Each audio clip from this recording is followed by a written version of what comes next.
오늘 우리에게 주신 하나님의 말씀은 구약 성경 창세기 16장 1절부터 16절 말씀입니다.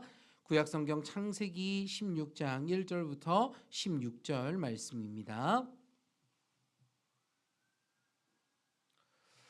창세기 16장 1절부터 16절까지 제가 한 절, 여러분들이 한 절 교독하도록 하겠습니다. 창세기 16장 1절부터 16절 말씀입니다.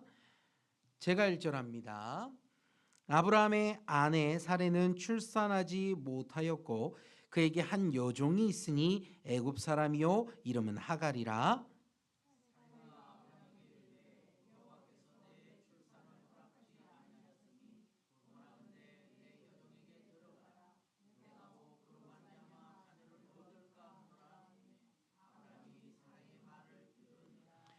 아브라함의 아내 사레가 그 여종 애굽 사람 하갈을 데려다가 그 남편 아브라함에게 첩으로 준 때는 아브라함이 가나안에 거주한 지 10년 후였더라.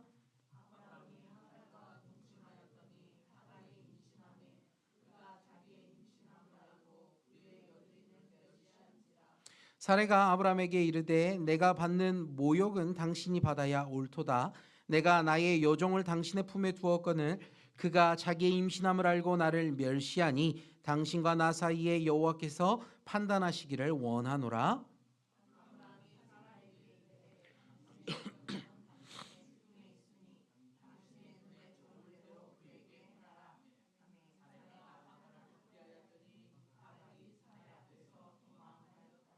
여호와의 사자가 광야의 샘물 곁 곧 술길 샘 곁에서 그를 만나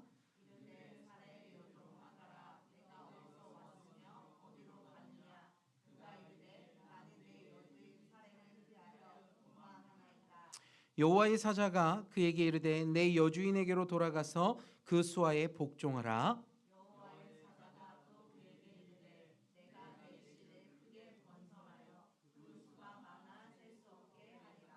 여호와의 사자가 또 그에게 이르되 내가 임신하였은즉 아들을 낳으리니 그 이름을 이스마엘이라 하라. 이는 여호와께서 내 고통을 들으셨음이니라.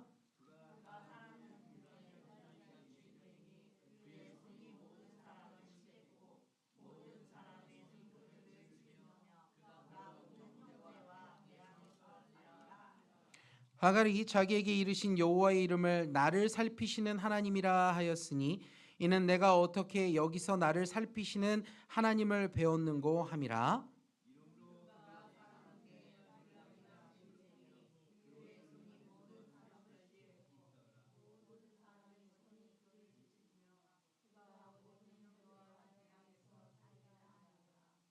네, 지금 조금 잘못됐어요.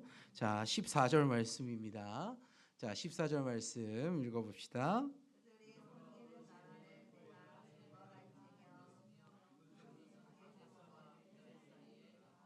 하갈이 아브라함의 아들을 낳음에 아브라함이 하갈을 낳은 그 아들을 이름하여 이스마엘이라 하였더라. 86세였더라. 아멘. 자, 오늘 저는 창세기 16장 1절부터 16절 말씀을 가지고 두 여인 두 가지 길이라는 제목으로 은혜를 나눠보려고 합니다. 성도 여러분, 일주일이 벌써 지나갔습니다. 지난주에 우리가 함께 가정주일로 차량을 타고 출발한 게 정말 생생한데 벌써 일주일이 지나갔더라고요. 혹시나 우리 교회가 어떤 여행을 했는지 궁금하시면 교회 홈페이지 들어와 보시면 잘 영상에 만들어져 있습니다. 여러분들 보시면 다시 추억하실 수 있을 거라 생각을 합니다. 자, 한 주간 동안 여러분 어떻게 지내셨습니까? 평안하셨기를 주님의 이름으로 축복합니다. 오늘 우리는 인생이라는 긴 여정을 함께 살아가고 있습니다.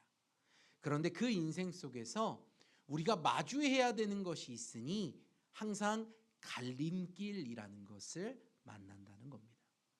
무엇을 만난다고요? 자, 갈림길. 갈림길이란 우리가 무언가 하나를 선택해야 한다는 것을 의미합니다. 우리의 삶은 늘 선택의 연속입니다. 아침에 일어나서도 선택을 합니다. 무엇은 선택을 할까요? 첫 번째는 일어나 무엇을 먹을까 하는 선택을 하죠. 또 무엇을 입을까 하는 선택도 합니다.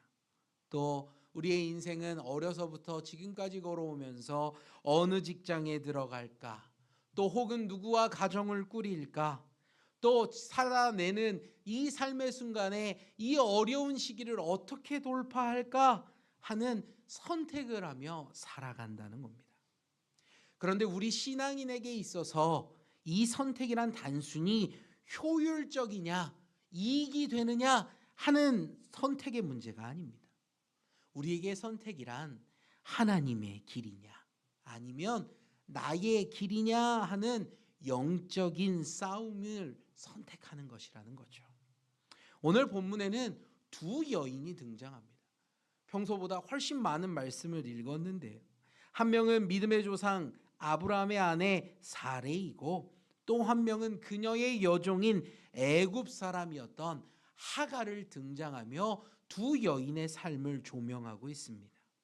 이 두 여인의 삶은 다른 사람 둘 중에 누가 옳고 누가 그르다라는 것을 이야기하는 것이 아니라, 이 두 여인의 삶은 우리 안에 존재하는 두 가지의 마음을 상징하며 말씀을 하고 있다는 것입니다. 오늘 이 두 여인의 삶은 두 가지의 선택을 보여주는데요. 하나는 기다림에 지쳐 인간적인 방법을 동원하고 많은 사례의 길과, 또 다른 하나는 자신의 위치를 망각하고 교만했다가 결국 하나님의 음성을 듣고 다시 사명의 자리로 복귀하는 하갈의 길을 이야기하고 있다는 겁니다.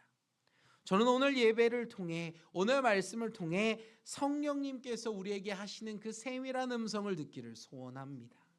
사랑하는 아무개야, 너는 지금 어느 길 위에 서 있느냐? 오늘 성령님이 여러분에게 물으실 때에 이 질문 앞에 정직하게 응답하고 우리 삶의 방향키를 다시금 주님 앞으로 돌이키는 복된 시간이 되기를 주님의 이름으로 축복드립니다. 오늘 첫 번째는 사례의 선택을 이야기하고 있어요. 오늘 말씀 첫 번째는 기다림의 실패와 인간적인 방법이라는 겁니다. 사례의 모습을 통해 우리는 우리 안에 있는 연약함을 직면하게 됩니다. 그냥 사례가 저런 사람은 연약하구나 하는 게 아니라 저 모습이 우리 안에도 있지 하는 것을 알게 된다는 겁니다. 하나님께서는 창세기 12장에서 아브라함을 부르실 때에 이런 말씀을 하세요. 내가 너로 큰 민족을 이루게 하리라. 그리고 15장에서는 아브라함을 밖으로 이끌고 나가 하늘의 무뼈를 보여주시며 내 자손이 이와 같이 되리라 하는 약속을 하십니다. 이 약속을 받은 아브라함의 마음은 어떨까요? 하나님이 직접 말씀하실 때 그 말씀을 듣는다면 아마 감개무량할 겁니다. 하나님이 나를 이렇게 하신대, 하나님이 나에게 이렇게 역사하신대, 아마 우리는 그렇게 이야기할 거예요. 그런데요, 사랑하는 성도 여러분, 하나님이 직접 말씀해 주시는 분은 소수라는 거예요. 아브라함은 직접 그 말을 듣고 그 말씀을 붙들 수 있지만 그의 아내 사레는 어떤가요?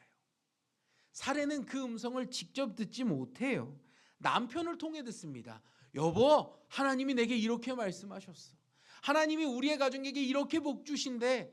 그 말씀을 들으면 들을 그대는 그래요? 하나님 우리에게 복 주시는군요 하며 기뻐하겠지만 시간이 지날수록 어떨까요? 그 마음은 점점 옅어진다는 거예요. 신앙의 온도가 달라진다는 겁니다. 직접 기도하고 응답을 받은 사람은 그 신앙의 온도가 끌어오르지만 옆에서 그냥 그 이야기를 전해 들은 사람은 그 사람보다는 온도가 낮을 수밖에 없다는 거죠. 아브라함에겐 생생한 약속이었지만 사레에게는 시간이 흐를수록 희미한 전설과 같은 이야기가 되고 만다는 겁니다. 가나안 땅에 들어왔습니다.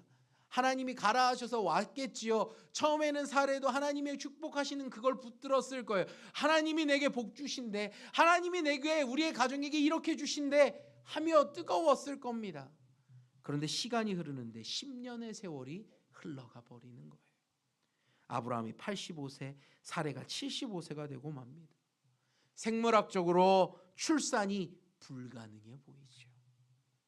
약속이 하늘에 있었는데, 그 하나님의 약속은 하늘에 있는데 내가 서 있는 현실은 메마른 땅이었다는 거예요. 이 지점이 오늘 우리의 신앙의 가장 큰 시험대라는 겁니다. 성도 여러분, 여러분도 그렇지 않습니까? 하나님의 말씀을 들으며 하나님의 말씀을 보며 하나님의 축복이 있고 하나님의 함께 하시는 이 있는 곳에 하나님의 역사가 있구나, 나도 그곳에 서야지, 그러면 하나님이 내게도 일하시겠지, 하나님이 기름 부으시겠지 하며 소망하며 달려왔는데, 그 약속은 분명히 있는 걸 아는데 내가 서 있는 땅은, 내가 서 있는 그곳은 밑바닥 아닙니까? 그 역사가 나타나지 않는 겁니다. 그때 우리의 모습이 사례와 똑같이 일한다는 거예요. 자, 우리 본문 2절을 한번 볼까요? 본문 2절에 사례가 이렇게 이야기합니다. 읽어봅시다. 시작.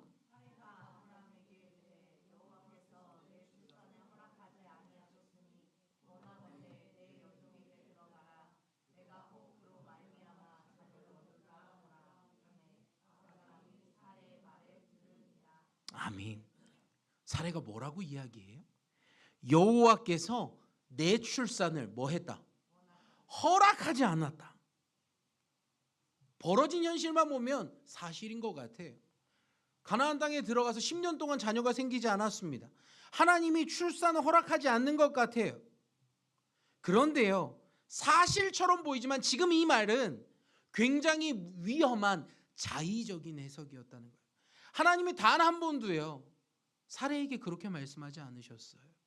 하나님이 단 한 번도 아브라함에게 야, 난 사례에게 출산 허락하지 않았어 말씀하신 적이 없다는 거예요. 하나님이 막으신 것이 아니라 실제로 하나님은 지금 기다리게 하고 계신다는 거죠. 그런데요, 사례는 하나님의 이 지체하심, 기다리게 하심을 자신을 향한 하나님의 거부하심으로 받아들여 버렸다는 겁니다. 인간의 생각은 여기서부터 빗나가기 시작합니다. 하나님이 안 도와주시니 내가 대안을 찾아야겠다 하는 결론에 도달해 버린다는 거예요. 그래서 그녀가 선택하는 게 무엇입니까? 바로 당시 문화적인 관습이었던 여종을 통한 대리 출산에 발걸음을 내딛게 되는 겁니다. 아브라함에게 말해요. 내 여종에게 들어가라. 내가 혹 그로 말미암아 자녀를 얻을까 하노라. 하나님이 원하신 방법이 아니었습니다. 그런데 내 생각대로 하나님의 뜻을 재단하고 내 생각대로 하나님의 뜻을 판단하고 그 다음에 찾는 건 내 생각대로 다른 방법을 찾아버렸다는 겁니다. 성도 여러분, 오늘 이것을 기억하기를 소원합니다. 세상에서 통용되는 방법, 법적으로 문제가 없는 방법, 남들도 다 하는 방법이라고 해서 그것이 하나님의 방법은 아니라는 거예요. 하나님이 허락하신 거 아니야? 쟤네들도 다 그렇게 하잖아. 저 교회도 저렇게 하고 저 성도도 저렇게 하고 그럼 우리도 해도 되는 거 아니야? 죄송합니다. 하나님의 방법이 그렇다고 해서 우리에게 허락된 하나님의 방법은 아니라는 겁니다. 사례의 선택은 합리적이었어요. 사례의 선택은 문화적이었습니다. 사례의 선택은 합당해요. 누가 봐도 고개를 끄덕일 만한 방법입니다. 그러나 그 방법은 결코 영적인 방법은 아니었습니다. 기도가 빠진 합리성은 신앙인을 타락시키는 가장 무서운 도구입니다. 그렇기에 강단에서 수많은 목사님들이 늘 말씀하시는 게 기도하십시오라는 거예요. 그냥 다른 대답을 줄 게 없어서 기도하라는 게 아니에요. 목사님들이 여러분에게 권면할 때 기도하라는 것은 그냥 다른 방법이 없어서 기도하라는 것이 아니라 정말 여러분의 삶 가운데 하나님의 뜻을 찾고 여러분이 그 하나님의 방법대로 걸어가기를 원해서 기도하라고 권면하는 겁니다. 그런데 세상은요, 목회자들이 그렇게 권면할 때 무능력하다, 오늘날 목사님들이 말하는 것이 뜬구름 잡는 것 같다라고 이야기해요. 이런 방법이 있는데 이 방법을 선택하고 걸어가면 될 것 같은데 어찌해서 그렇게 하느냐고 우리에게 손가락질한다는 거죠. 성도 여러분, 아니에요. 기도한다는 것은 내 방법, 내 머리를 쓰는 것이 아니라 하나님의 뜻을 기다리는 거예요. 하나님이 내게 약속하셨지 않습니까? 하나님이 내게 응답하셨지 않습니까? 그렇다면 주님의 뜻을 이루어 주옵소서. 우리가 그래서 그렇게 찬양하는 겁니다. 주님의 뜻을 이루소서. 주님의 뜻을 내가 이루겠습니다가 아니라 주님이 뜻을 이루시는 겁니다. 성도 여러분, 여러분들이 그런 삶을 살기를 소원합니다. 종교개혁자 마틴 루터가 있어요. 종교개혁을 하면서 마틴 루터가 감당해야 되는 것은 너무 힘든 현실이었습니다. 그는 기존의 세력이었던 거대한 가톨릭 세력과 싸우며 생명의 위협도 느꼈다는 거죠. 성도 여러분, 하나님의 뜻이라고 생각하고 걸어가는데 내 앞을 막아서는 것이 그냥 단순한 어려움이 아니라 나와 내 가정을 위협하고 내 생명을 빼앗아 가려고 하는 절망과 같다면 대부분의 사람들이 경험하는 마음은 뭐냐면 깊은 우울감에 빠지게 된다는 거예요. 마틴 루터도 다르지 않았어요. 식음을 전폐했고 골방에 박혀서 이제 다 끝났다라고 하며 손을 놓고 있는 거예요. 그런데 절망에 빠져 있는 이 마틴 루터에게 그의 아내 카타리나가 찾아옵니다. 그런데 이 카타리나가 찾아올 때 그의 모습을 보니까 검은 상복을 입고 마틴 루터에게 찾아오는 거예요. 골방에 있던 루터가 깜짝 놀라서 아내에게 말합니다. 여보, 누가 죽었기에 지금 상복을 입었습니까? 라고 이야기를 해요. 그러자 카타리나가 마틴 루터에게 이야기합니다. 당신이 이렇게 실망하고 절망하는 것을 보니 하늘에 계신 하나님이 돌아가신 게 분명해서 제가 상복을 입었습니다. 이 날카로운 통찰이 절망에 빠져 있는 루터를 깨웁니다. 하나님이 살아계신데 내가 왜 죽은 자처럼 행동했는가? 하나님이 원하시는 길이어서 내가 걸어가는데 내가 왜 하나님을 놓쳐버리고 내 스스로 절망 가운데 들어가 있었는가? 하며 마틴 루터가 삶을 바꾸어 냈다는 겁니다. 사랑하는 성도 여러분, 오늘 본문의 사례의 문제는 다른 게 아니에요. 그의 시선이 하나님을 죽은 자처럼 여겼다는 겁니다. 성도 여러분, 오늘 우리의 삶은 어떻습니까? 상황이 풀리지 않는다고 하나님이 안 계신 것처럼 인간적인 꼼수를 부리고 있지는 않습니까? 분명 우리가 하는 선택, 우리가 하는 말은 합리적인 말이고 합리적인 선택일 것입니다. 주변인들에게 물어봐도 바른 선택을 한 것이라 여러분을 지지해주며 여러분을 위로할 것입니다. 그런데요, 안타까운 하나는 여러분이 한 그 선택에는 사람들의 말은 있지만, 사람들의 마음은 있지만 하나님의 말, 하나님의 마음은 존재하지 않는다는 겁니다. 우리의 선택에는 늘 상식이 있습니다. 우리의 선택에는 늘 우리의 생각이 있고 우리의 마음이 있습니다. 그러나 우리의 선택에 신앙이 없을 때가 훨씬 많다는 거예요. 성도 여러분, 우리의 선택을 돌아보길 소원합니다. 과연 나는 하나님이 기뻐하는 선택을 하고 있는가? 하나님이 원하시는 선택을 하고 있는가? 이 질문 앞에 내가 했던 선택이 지금 바른 길이 아니라면 돌이키자, 이렇게 선택하는 성도들이 되기를 소원합니다. 사레의 선택은 사레의 뜻대로 그 합리적인 선택으로 인해 하갈이 임신하는 일을 경험하게 됩니다. 결과론적으로 보면 야, 잘된 일 아니야? 라고 말할 수 있습니다. 계획이 성공한 거 아닙니까? 정말 아들을 얻을 수 없는 그 가정 가운데 생명이 잉태했으니 얼마나 좋은 일일까요? 그런데요, 인간의 꾀로, 인간의 생각으로 얻은 성공은 반드시 독을 품고 있다는 것입니다. 어떤 독이 찾아옵니까? 바로 하갈이 임신하자마자 여주인 사레를 멸시하기 시작합니다. 4절을 읽어봅시다. 4절입니다. 시작.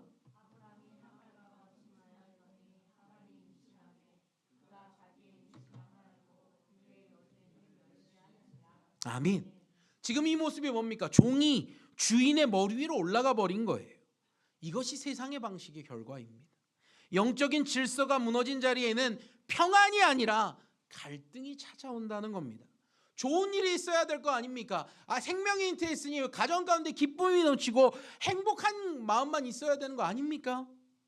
그런데 사레에게 찾아온 결과는 기쁨이요, 감사요, 행복이 아니라 오히려 괴로움이었다는 겁니다. 사레는 이 상황을 견딜 수 없는 겁니다. 지금 자기가 경험하는 이 현실이 너무 괴로우니까 그녀가 반응하는데요. 5절 말씀 한 번 더 볼까요? 자, 5절 말씀을 한 번 더 봅시다. 시작.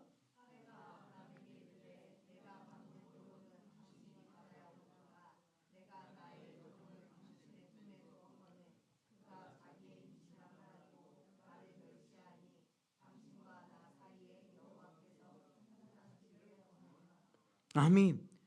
하갈을 처분해 주는 아이디어는 누구에게 나왔습니까? 사레에게 나왔습니다. 자신이 계획했고 자신이 실행한 거예요. 그런데요, 그 결과가 나쁘니까 그 화살을 누구에게 돌립니까?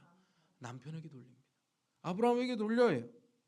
인간적인 방법을 선택한 사람의 특징은 뭐냐면 문제가 생기면 절대로 자기 탓을 하지 않아요. 내가 그때 그러지 않았어야 했는데 이게 다 내 잘못이야. 내가 이래서 그랬어. 하나님이 이래서 내게 벌을 주시는구나. 이렇게 생각하지 않는다는 거예요. 인간적인 방법을 하는 사람들은요, 늘 환경을 탓합니다. 이 상황에서 내가 무슨 선택을 할 수 있었겠어. 이건 다 환경 때문이야. 또 이 선택을 동조한 남편 탓이지. 남편이 거기서 막아줬더라면, 아브라함이 그것을 따르지 않았더라면 이 문제가 일어났겠어? 원망하는 거죠. 아내 탓도 하고요. 또 말리지 않은 목회자 탓도 합니다. 교회 탓을 해요. 신앙의 탓을 합니다. 인간적인 선택을 해놓고 꼭 그렇게 한다는 거예요. 우리 모습도 다르지 않지 않습니까? 우리도 똑같아요. 내 선택으로 잘못된 길에 들어와 놓고 그에 따른 결과가 주어질 때 우리는 하나님을 원망합니다. 하나님 나 사랑하신다면서요. 하나님 나와 함께 하신다면서요. 그런데 어찌해서 이런 일이 있습니까? 하며 하나님을 의심하진 않습니까? 오늘 사레의 모습이 바로 저와 여러분의 모습이라는 겁니다. 그런데 사레의 원망 앞에서요, 아브라함이 선택할 수 있는 게 없으니까 아브라함은 무슨 일을 하냐? 방관합니다. 무엇을 했다고요? 방관해요. 난 모르겠다. 손을 들어요. 당신이 원하는 대로 해라. 그러자 사레가 하는 일이 뭐예요? 하갈을 학대합니다. 사랑과 축복의 통로가 되어야 될 믿음의 가정 아닙니까? 하나님이 택하신 가정인데, 가장 아름다워야 할 가정인데, 롤 모델이 되어야 되는 그 믿음의 가정이 오늘 모습이 사랑이 아니라 지옥이 되어버렸다는 거예요. 참다 못한 하갈은 임신한 몸을 이끌고 광야로 도망합니다. 임신한 채로 도망하는 거예요. 성도 여러분, 이것이 사레가 걸어간 길의 종착역이었습니다. 조급함으로 심은 씨앗은 고통의 열매를 맺고 맙니다. 오늘 여러분의 조급함은 무엇입니까? 무엇의 조급함 때문에 오늘 믿음의 씨앗이 아니라 인간적인 씨앗, 내 생각에 악한 그 씨앗을 심고 있냐는 겁니다. 오늘 잘못된 씨앗을 심으려 하고 있다면 사레의 모습을 보고 멈추시고 돌이키시기를 주님의 이름으로 축복드립니다. 오늘 말씀에서 두 번째 말하고 있는 것은 하갈의 선택, 찾아오시는 하나님과 순종의 회복에 대해서 이야기하고 있다는 겁니다. 자, 이제 우리는 광야로 도망친 하갈에게 시선을 맞춰야 합니다. 임신한 몸을 이끌고 지금 광야로 걸어갑니다. 그녀는요, 가해자예요. 지금 도망했다, 여기만 보면 피해자 같지만 원래는 뭡니까? 가해자예요. 어떤 행동을 했죠? 주인을 멸시했습니다. 여자가 돼서 아이도 못 가져 하며 멸시한 거예요. 그녀가 심은 씨앗대로 그녀 또한 괴롭힘을 당했던 것뿐입니다. 그런데 그녀는요, 지금 길을 떠났어요. 어디로요? 광야로 떠납니다. 처량한 신세이지요. 임신했다는 것은요, 가족의 돌봄을 받고요, 사랑을 받고요, 그 가정 안에서요 보호를 받아야 되는데 그녀가 서 있는 건 광야라는 거예요. 광야는 죽음의 땅입니다. 광야에는 생명이 없어요. 그곳에는 살아갈 수 있는 것이 없습니다. 임신한 여인이 홀로 갈 수 있는 게 아니죠.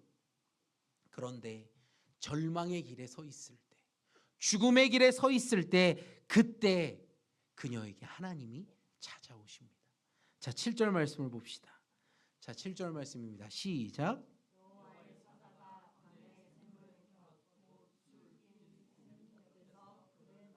아멘. 하나님이요, 사례는 직접 경험해 보지 못했던 그 만남을 지금 누구에게 하십니까? 하갈에게 하세요. 절망 가운데 나 못 살겠어 하고 도망 나왔지만 그 길의 끝은 뭐냐? 결국 죽음이에요. 자기 생명만 잃는 게 아니라 뱃속의 축복의 아이, 하나님이 기뻐하시진 않지만 어찌 됐건 하나님이 택하신 자의 씨앗이 있는데 그 아이와 함께 죽을 수밖에 없는 거예요. 그런데 그곳에 하나님은 포기하지 않고 그녀를 찾아오셨다는 겁니다. 성도 여러분, 하갈의 삶을 돌아보세요. 하갈을 분석해 보셔야 돼요. 그녀는요, 이방 여인이었어요. 애굽 사람이라고 말하잖아요. 축복의 사람이 아닙니다. 그리고 여종이에요. 그리고요, 교만했어요. 주인을 멸시하기까지 한 교만한 여인이었어요. 인간적인 조건으로 볼 때 그녀는요, 하나님의 은혜를 입을 사람이 아닙니다. 그의 끝은 그렇게 끝났더라, 이렇게 봐야 당연한 것 같아요. 그런데 그런 여인에게도 하나님은 찾아오셨다는 거예요. 성도 여러분, 이것이 은혜입니다. 하나님은 누구에게나 찾아오십니다. 그 사람이 훌륭하든 부족하든 하나님 입장에선 중요하지 않아요. 하나님 입장에선 은혜를 받을 만한 자인가, 그것이 중요하다는 거예요. 오늘 하나님은요, 저와 여러분을 그렇게 찾아오세요. 내 지난 삶이, 내 지난주의 삶이 하나님의 보시기에 부끄러울 수 있어요. 내 삶이요, 바른 길이 아니었을 수 있어요. 그런데도 하나님이 오늘 여러분의 마음을 두드리는 것은 하나님이 은혜를 받을 만한 자이기 때문이에요. 우리가 뭔가 대단해서, 우리가 훌륭해서가 아니라 하나님이 사랑하시기에 우리를 찾아오신다는 겁니다. 오늘 그 은혜가 여러분에게 있기를 소원합니다. 여러분의 그 상한 마음, 지쳐있는 마음, 괴로워하는 그 마음을 주님이 닦아주시기를 소원합니다. 그리고 나서 하나님은 하갈에게 만나서 이런 질문을 하세요. 8절을 봅시다. 8절 말씀인데요, 읽어봅시다. 시작.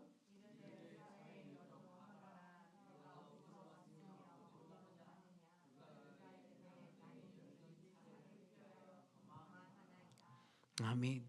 우리는요, 성경 말씀을 보면 가끔 재밌는 걸 발견해요.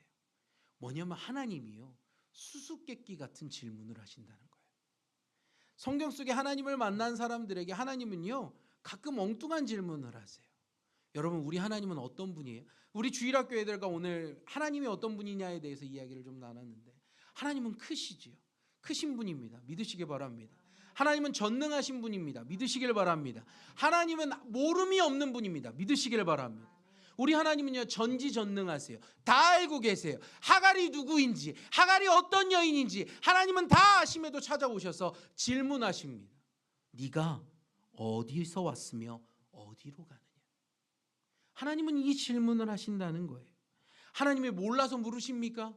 아니요. 하나님은 다 아심에도 이 질문을 합니다.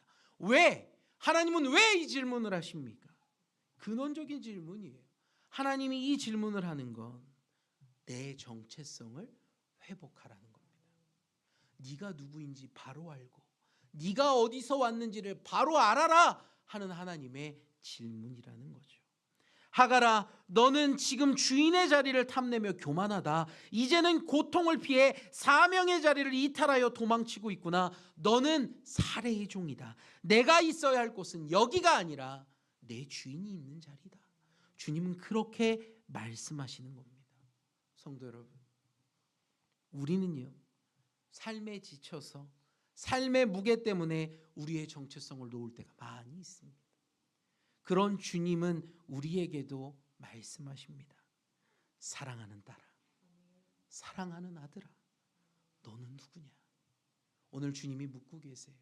여러분이 누구냐고 묻고 계십니다. 그 질문 앞에 바르게 대답하길 원합니다. 주님, 저는 이런 사명을 갖고 있는 자예요. 제가 있어야 할 곳은 여기입니다. 제가 그곳에 있기 원합니다. 그렇게 답할 수 있기를 원해요.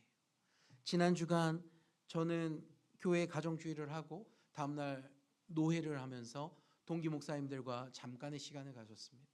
그리고 목사님들과 교회 사역에 대해 이런저런 이야기를 나누다가 그날 던졌던 화두는 그거였어요. 우리의 사명이 무엇일까? 우리의 소명이 무엇일까? 그 질문이 일주일 동안 저를 이끌고 가더라고요. 내가 있어야 할 곳이 어디일까? 아, 하나님이 기뻐하는 곳, 하나님이 원하시는 곳이 내가 있어야 하는 곳이구나. 내가 원하는 곳이 아니라 하나님이 원하시는 곳에 내가 있어야 하는구나. 성도 여러분, 여러분이 그렇게 되길 원합니다. 여러분이 바라는 이상향이 있을 거예요. 여러분이 바라는 사회적인 위치가 있을 것이고요. 여러분이 바라는 성취가 있을 겁니다. 그런데요, 그거보다 우선되어야 하는 건 믿음의 사람이라면 하나님이 원하시는 곳에 있어야 합니다. 그것이 기도의 자리라면 기도의 자리에 있기를 소원합니다. 그것이 찬양의 자리라면 찬양의 자리에 있기를 원합니다. 그것이 일터라면 일터에 있기를 원합니다. 하나님이 원하시는 자리를 구하시고 하나님이 원하시는 자리에 서 있기를 주님의 이름으로 축복드립니다. 하나님은 하갈에게 단순한 치유, 단순한 위로만 주신 게 아니에요. 자, 9절을 볼까요? 자, 9절의 말씀입니다. 시작.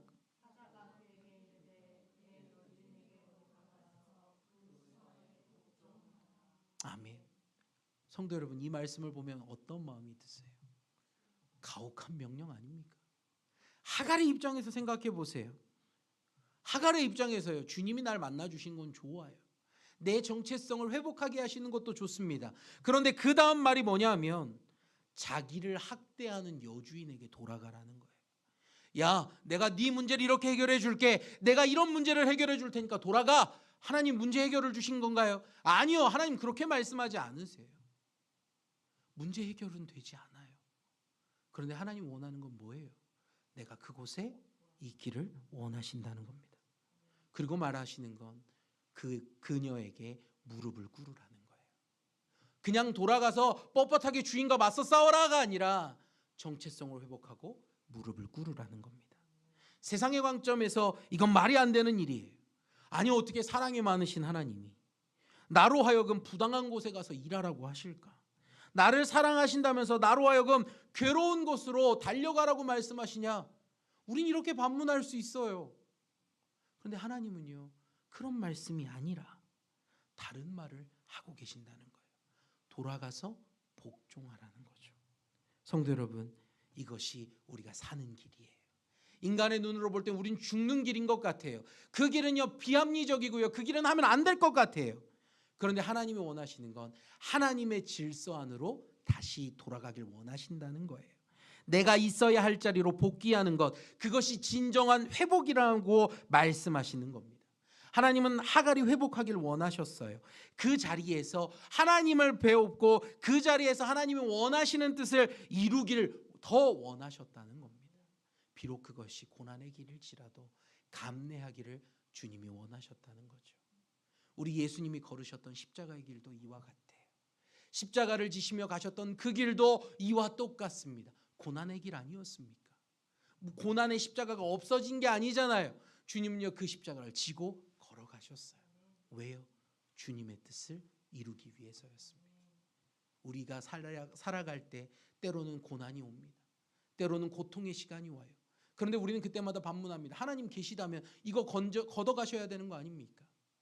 그런데 하나님은요, 그곳에서도 순종하길 원하신다는 거죠. 내가 그걸 감내하길 원하신다는 겁니다. 하갈은 하나님의 그 말씀 앞에 순종합니다. 그리고 고백해요. 자, 13절 말씀을 볼까요? 13절입니다. 읽어봅시다. 시작.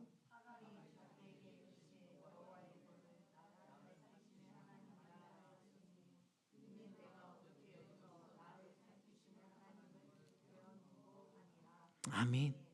하갈은 광야에서 죽을 줄 알았을 거예요. 여기가 내 삶의 끝이다 했을 겁니다. 소망이 없었을 거예요. 그런데 그곳에서 자신을 지켜보고 계셨던 하나님을 만났습니다. 그녀는 더 이상 도망자가 아니었어요. 그녀는요, 도망해서 자신의 생명을 포기한 자가 아니에요. 하나님을 만난 그 순간 그는 하나님의 눈동자 아래에 있는 자입니다. 그녀는 돌아가 이스마엘을 낳죠.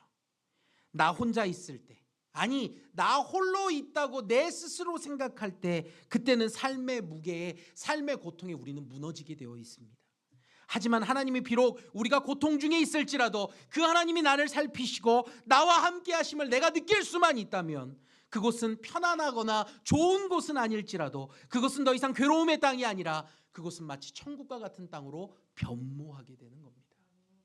세상은요, 하나님이 살아계신다면 축복이어야지, 하나님이 살아계신다면 항상 잘 돼야지 말합니다. 그런데 하나님의 나라는 그런 게 아니에요.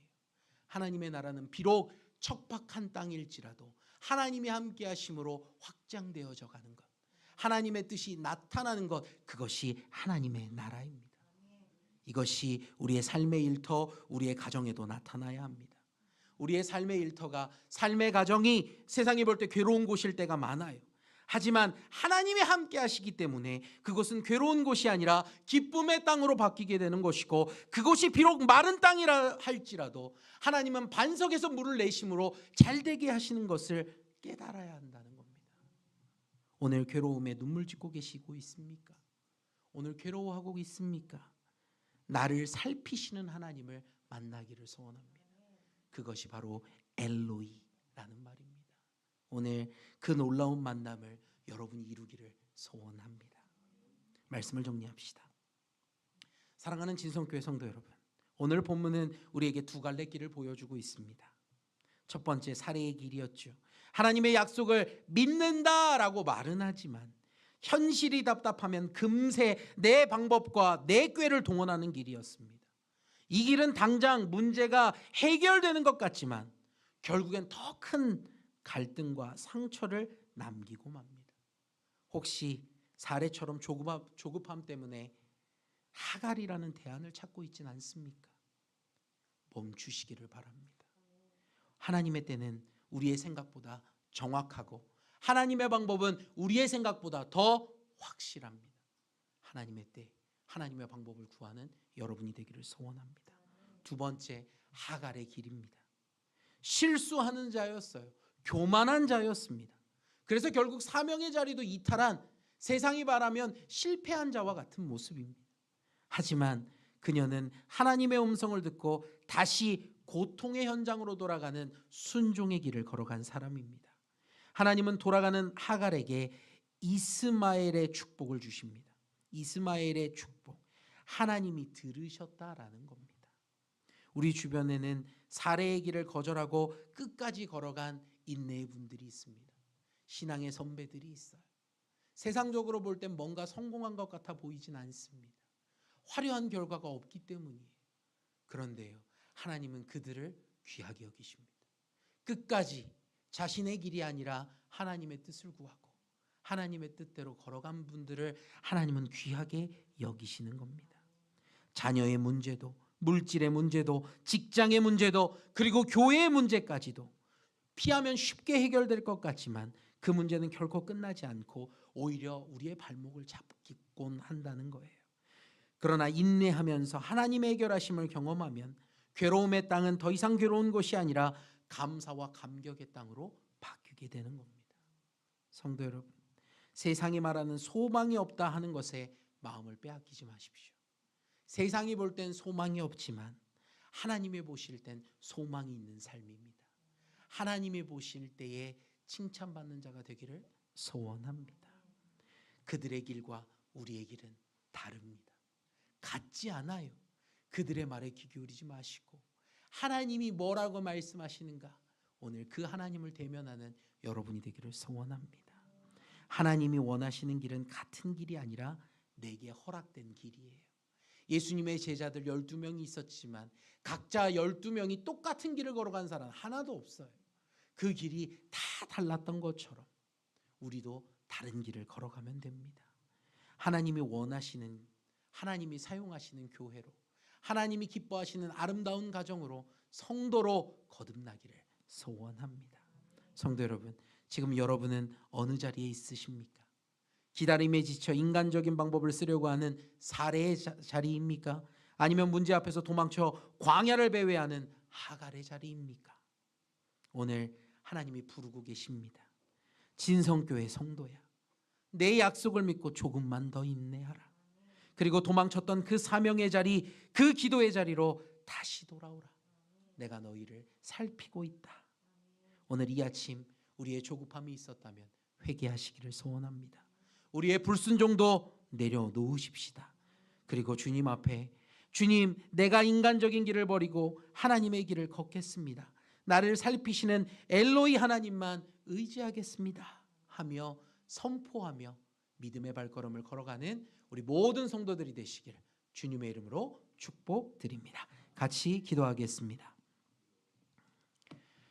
은혜가 많으신 아버지 하나님, 우리는 늘 사례처럼 조급합니다. 하나님의 약속보다는 눈앞의 현실에 마음이 무너져 인간적인 수단을 찾을 때가 너무나 많습니다. 주님, 우리의 연약함을 용서하여 주옵소서. 또한 하갈처럼 내 위치를 잊고 교만했다가 문제가 생기면 도망치려 했던 우리를 불쌍히 여겨 주옵소서. 오늘 이 말씀을 듣는 모든 성도들이 다시금 하나님의 길을 선택하기를 소원합니다. 기다림의 자리에서 인내하게 하옵시고 도망쳤던 자리에서 다시금 주님의 음성을 듣고 돌아오게 하여 주옵소서. 우리를 살피시는 엘로이 하나님이 계시기에 다시 일어설 수 있음을 고백합니다. 우리 용인진성교회 모든 권속들의 삶 속에 이스마엘의 은혜, 즉 우리의 고통을 들으시는 하나님의 역사가 나타나게 하여 주옵소서. 이 모든 것들 주님이 응답하실 줄 믿사오며 은혜가 많으신 우리 주 예수님의 이름으로 간절히 기도드립니다. 아멘.